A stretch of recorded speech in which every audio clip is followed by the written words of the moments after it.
A múltbéli Alfeában Roxy és a Winx összebarátkoztak Faragondával, és felajánlják, hogy segítenek megkeresni az ásónyulát. Mindeközben Kásara azt tervezgeti, hogy ellopja a könyvet Mavilla igazgatónőtől, amiben a tündérállatok minden titka rejlik. A Winxnek még azelőtt közbe kell avatkozniuk, hogy már túl késő lenne.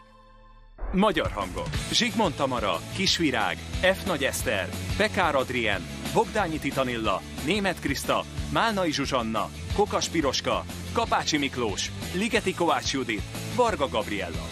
Magyar szöveg: Hegyes Barbara. Hangmérnök: Árvai Zoltán. Gyártásvezető: Farkas Márta. Szinkronrendező: Árvai Kisvirág. A szinkront a Da Vinci megbízásából a Direct Dub Studios készítette. Produkciós vezető: Jávor Barbara.